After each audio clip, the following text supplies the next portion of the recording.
That would be very unusual for K-pop. Nice. This break is fantastic.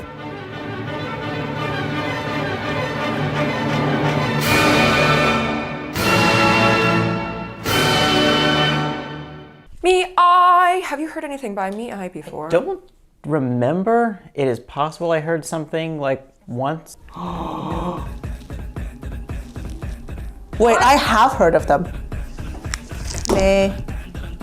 MII. Whoa! You are now reacting to the You are now reacting to the 11-member Japanese girl group MII, made through Produce 101 Japan The Girls under Lapone Entertainment. Oh, I know how to. Wait, hold on. Maybe I will. Don't say the wrong embarrass word. myself. Konnichiwa. Watashi no namae wa Isaiah desu. This is their 2025 release, MUSE, and the song lyrically explores themes of inspiration, longing, and the deep emotional connection between a muse and their creator. The song reflects on the idea of someone or something that inspires passion and creativity, acting as a driving force for the artist. It delves into feelings of admiration, fascination, and the desire to be in tune with the muse, while also addressing the complexities of the relationship between the two, where inspiration can be both empowering and overwhelming. The song is composed by Jung Ho Hyun, Paulina Soria or Sorella, Rico Green, Caroline Gustafsson, Okan Unver, Sung Ah Lee, and Sophia Quinn. Have you ever had a muse, Helen? I don't know. Since I have, in a way, but I think it was like, musicians can be super inspiring sometimes. That's the thing. And so it was like a person that made me better as a musician, and I always looked up to them, but they also looked up to me, and so we were sort of each other's muses. I feel like there's never been... Shout out, I don't know if you'll know who you are, but shout out. 3, 2, 1, Muse. Yo, dope cat. Wow, this is so Japanese. It's very Japanese. Doing electro swing? This is Animal Crossing sounds. They're so large compared to everything else. I love her voice. I love when they do the dollhouse POV. Already instrumentation and chords. I can That was a get fun little behind. beat disruption. That's funky. Oh. Wow. Twangy bass. Alice. Did they just keep taking to Catland? Yes! I like the sustained piano. Wait, I thought they were gonna go into double time swing. No. There we go. There's the. I was waiting for like the drum beat to get in. Piano. This is cool. There's so much jazzy influence. Sailor Moon. Oh. Okay, Slay. That was a long arpeggiated build. It's so cute. Well, there's a lot of them. What the heck? A little Mo mixture. Oh, this is very similar to a Japanese city pop song. This is a very K-pop chorus. That was an unexpected resolution. Whoa. I didn't expect it. Got a little funk sax in there. Oh, we got baritone sax. No, this is like very similar to like one city pop song. I love the drums in this. Tambourine. Nice, so jazzy. I really like the muted guitar in this. Cute. These kind of Nice, okay. dance break. Oh yeah, dance break second verse. That would be very unusual for K-pop. Nice. This break is fantastic. I love Taking that. bits and pieces of that piano solo. I want to hear that full solo though. I loved that. That was so interesting. Whoever's voice that is like so good. I love her voice. They're so vogue. What?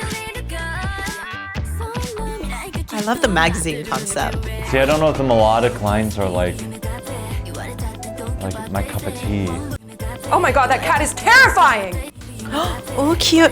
Oh my god, what is that cat? The cat. Oh my god. Puppet cat. So me. The cat. Did you see how long its arms were? Bring back the cat. Are we I gonna see it didn't see again? that much detail. Oh, it's like a plushie. That's a real jazz cat. The piano is right there. I like this chorus. They've got that K-pop model mixture. It's a whiplash. Not quite. Yeah. Oh, it's a Shibuya cat. Cute cat. Yes. Oh, what? There's like a clave there. new instrument. Automaton? Maybe, actually, yeah. I think I heard that. I need to go back for that clave. Oh my word. These visuals are crazy. Appa. Actually, how much more Japanese can you get than using an automaton in your song? Woo! Strong. This is like drum break. Yeah. Yo, holy textures. Oh my gosh.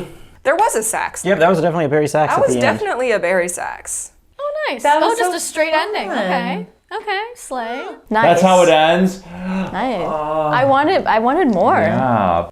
What the heck? They started out with that like blippy kind of thing, right? Yeah. It's a pew pew. Pew pew. There's a lot of use of negative space. Like it'll just stop. And then it catches your ear because you're... what happened? Yeah, seriously, I can't pick out like what they're... Bip, bip.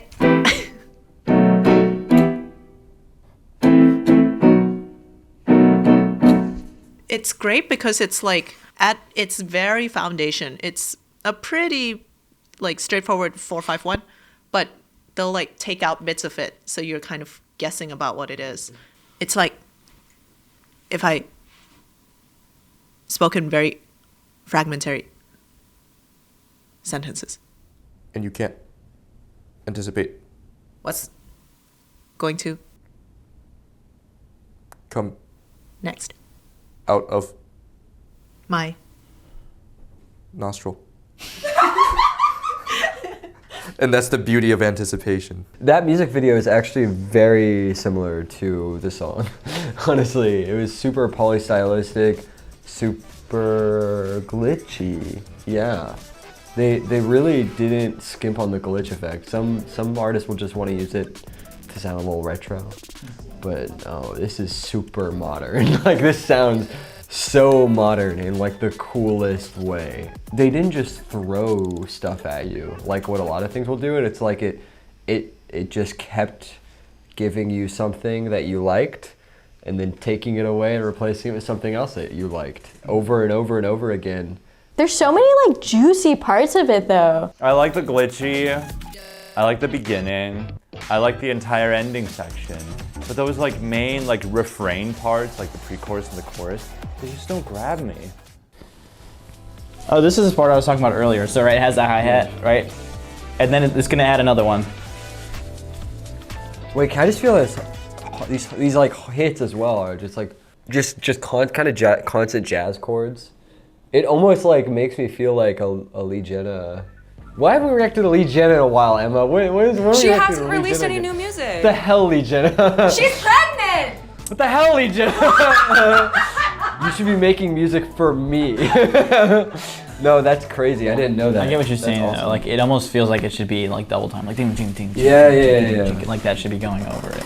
But it's super spacey, super jazzy, really cool textures. And then adding kind of the like video game retro glitch stuff on top of that. Like I think I heard a Yoshi sound in there. You hear a lot of like, they'll use the attack of a brass hit, but only the attack, which is a really cool texture in itself that I wouldn't really think to explore that much, yeah. I like the power-up sequence, that's really funny. This is like swung, these eighth notes.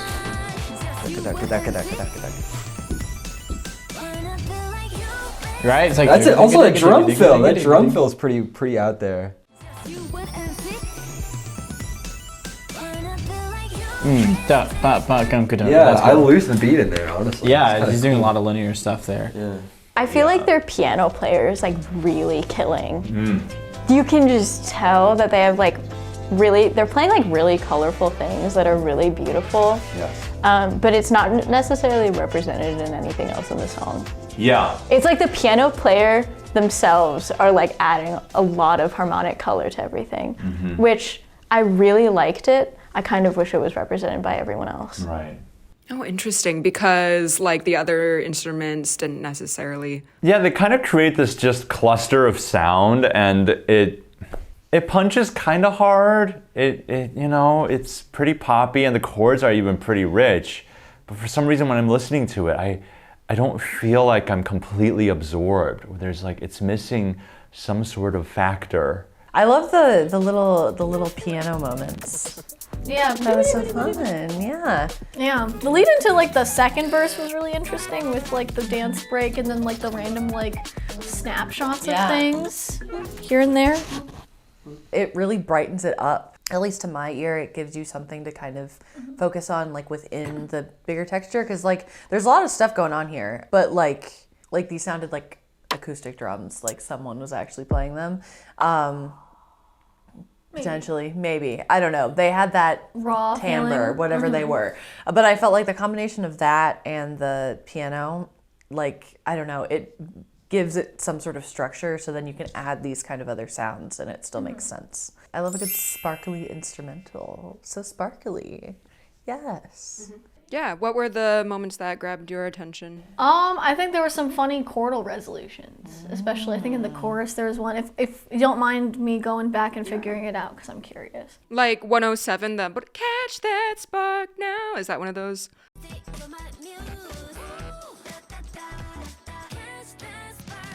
Yeah. There was that and also like, a lot of like chromatic descending sort of chord progressions, which I guess is just like circle, fifth, tritone, sub sort of things. And that's it right there. All right, first, where are we?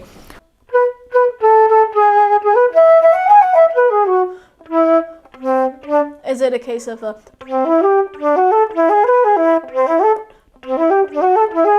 Maybe a Classic, little classic, flat 6, flat 6, flat 6, flat 7. There we go. Major 2, 1.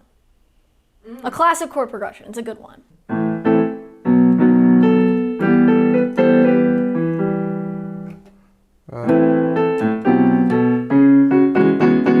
Yeah. Crunchy. Cool. Yummy. Wow. Can I say that into the mic? Crunchy and yummy. Yeah, this drum fill going into it is so cool. Yeah. It almost feels like it's decomposing for a second. Yeah. Right? Actually, you know what it reminds me of? It's like, it's literally just in jazz. When you go into a drum solo, it usually starts out, band drops out, and then you just have the drummer kind of just continuing to comp for a few seconds while they start, throwing in a few extra snare drums, throwing in a few toms, and then eventually it builds into a big solo. And that's kind of how this feels like it starts. It starts in cap, cap, cap, cap, and then it starts building up from there. It's a concept. It's like all the musical things are working toward. It's not like there's a boop and then the drums are still double time swinging or something. Like what? It's like it's dedicated glitches. Super. Oh, it's this last note is so cool of the drum solo.